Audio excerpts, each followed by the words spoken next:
Oh Lord, You're Beautiful is really, it's what started this album.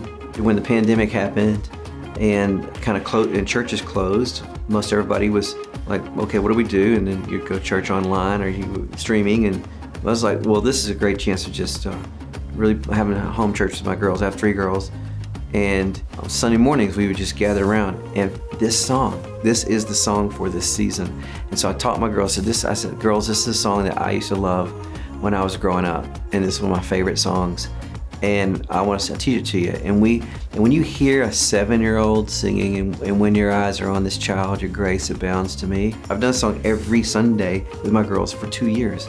And when I went to my team and I said, I want to make a new record, I've got a lot of songs, I don't know what the record's going to be, but I want to start with Oh Lord, I want to start with this recording. And you can tell the team was like, okay, you're starting with a song that is not yours and is, has been redone so many times. I said, this song has been my song. This is my song, and I want this to start the record and see where everything flows from it, see where everything goes from it. And so we're like, okay, let's do it. And obviously, this song is Keith Green, and Keith's ministries called Last Days Ministries, and it was in East Texas, where I'm from, 10 miles down the road from where I grew up. That's where his ministry was. This is 40 years since he died in a plane crash. I was very young when he died. I didn't know him, didn't know of him. I was just a little kid. But his impact of his songs obviously has impacted the world and impacted all of us. And this song has always stuck with me. And so we went to record it, and it's just the way God lines things up, right? He's doing all this in me in this song. And then I sit down with one of the producers named Ben Glover. I said, Ben, I want to record Oh Lord, You're Beautiful. And he's like, are you kidding me? And I was like, no. He goes, man, the reason I'm in music is because of Keith Green. I would be an honor to produce this song. He goes, let me get this piano player to do this. And he brings in this piano player named Gordon Mote. And Gordon was blind from birth. One of the best session players in Nashville, plays on tons of massive records, mostly country records, and incredible heart for the Lord. Comes in, and I'll never forget. I'm sitting there, and he's sitting over here in this corner. I walk in the studio, and he's kind of got his hands like this, and he's just kind of looking down. I said, Gordon, my name's Chris Tomlin, and it's really great to meet you. And I've known of your work, and you're an incredible piano player. Thanks for playing on this record.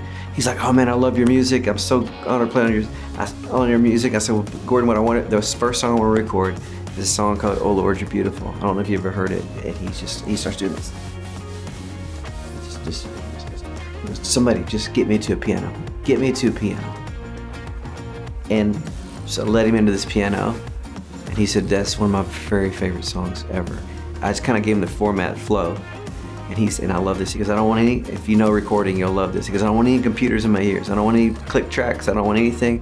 He goes, I want you to get in that booth over there. You just sing and I'll play, and we'll see what happens. And what you hear on the recording is the very first thing he played. And it's the first take, and it's one take.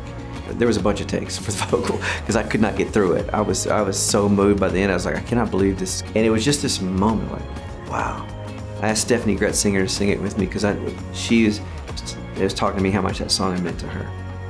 And then interestingly, that's crazy, my wife is named Lauren. She was hanging out with Lauren Daigle, and she said, you know what, during this pandemic, the song that keeps coming to me is this song, Oh Lord, You're Beautiful. It's a song I keep singing. This was just out of it. And I was like, it was just one of those other confirmations of like, man, well, God, what are you doing? What are you trying to say? I've already had people reach out and go, man, I love that new song you wrote. I was like, I'd love to take credit for that. I did not write that. But there's a section of the song that people who know the song still think I added to it. And it's the bridge section that not many people sing, but it is the charge. I would say to any worship leader, this is the guide, this is the direction, this is the charge for all of us, and it is this. It says this, and I want to take your word and shine it all around. But first, help me just to live it, Lord. And when I'm doing well, help me to never seek a crown, for my reward is giving glory to you. It's so simply said. It's so beautifully said. And for me, every time I sing that and hear it back, it's just a reminder of that's the North Star. That is what it's about. I want to take your word, and I want everybody to know about it. Help me just to live it myself, And when I'm doing well, help me to never seek a crown. It's so easy, right, to just like try to do things for our own glory. But it says, because my reward is giving glory to you. And oh Lord, you're beautiful, your face is all I seek. And it's like, it's just a pure song. And so it really comes from that place. It wasn't just some random, I'd like to do a cover of a great worship song. I mean, this was something that comes deep within me. And we'll see if a whole new generation hopefully maybe some people can discover it for the first time. That's Jesus doing something good through them. Right? We're called to love God